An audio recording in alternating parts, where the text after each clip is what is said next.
J'ai eu envie de faire une émission qui était un peu une émission qui dirige les projecteurs vers ceux qui font l'animation, les auteurs, les créateurs graphiques, les animateurs. Et j'avais cette idée en tête quand Thierry Steff et Gérald Dupéroux sont venus me proposer ce projet Télétoon. Chaque épisode de 13 minutes, il y a eu 42 émissions, faisait un focus sur un auteur, un sujet sur Nick Park, un sujet sur Peter Lord, un sujet sur Miyazaki, un sujet sur Michel Oslo, un sujet sur tous les gens qui à l'époque avaient une vraie réputation dans le domaine de l'animation et avaient connu à un moment ou à un autre une présence au Festival d'Annecy avec l'un de leurs films, donc des auteurs et réalisateurs remarquables et en devenir.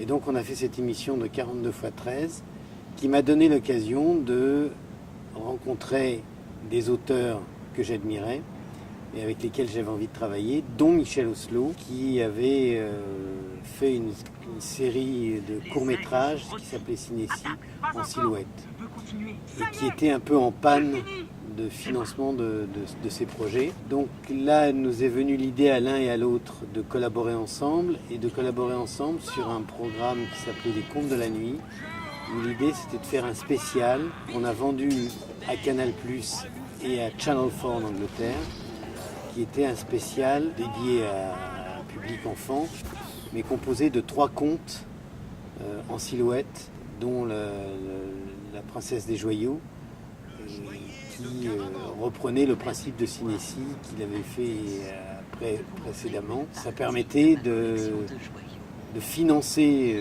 ce travail de Michel Oslo par des budgets issus de la télévision. En discutant à bâton rompu est venue l'idée de lui demander mais est-ce que tu n'aurais pas dans tes cartons un projet de long métrage d'animation, parce que finalement le long métrage d'animation aujourd'hui, dans les débuts des années 90, c'était Disney, il n'y avait personne d'autre. Pourquoi est-ce qu'on ne pourrait pas faire des films dédiés à la jeunesse, aux enfants, en salle, financés comme du cinéma, et qui ferait l'alternative à Disney.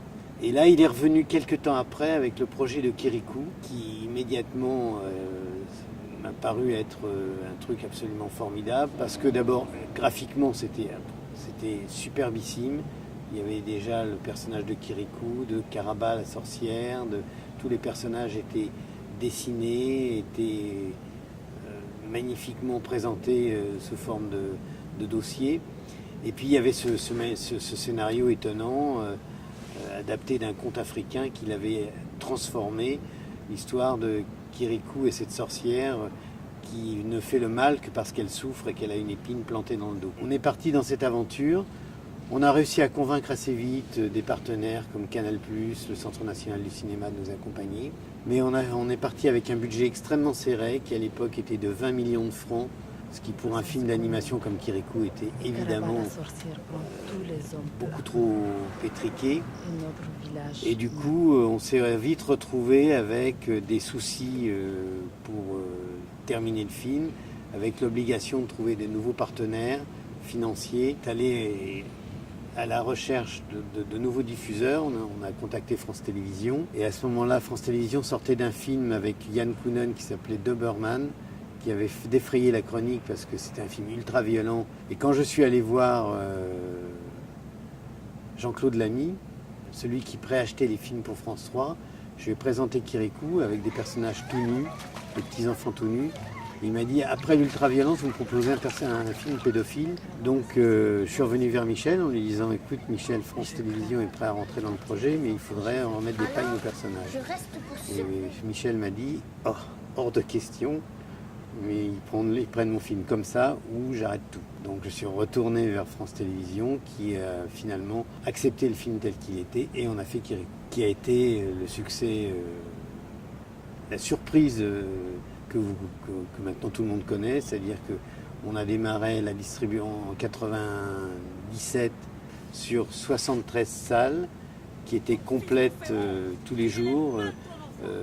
Ça c'était pour la fin d'année, les vacances de Noël. Et le film a tenu sur la distance jusqu'aux vacances de février. Et aux vacances de février, on s'est retrouvé sur plus de 160 salles. Et le film, en un an, a fait pratiquement plus de 1 200 000 entrées, ce qui à l'époque était effectivement une belle réussite, et qui allait bouleverser complètement la donne dans le domaine du cinéma d'animation français de long métrage, parce que brusquement, un certain nombre de producteurs et distributeurs se sont dit qu'il y avait peut-être là un filon à exploiter, qui était le cinéma d'animation en salle pour la famille et un public, une jeune audience.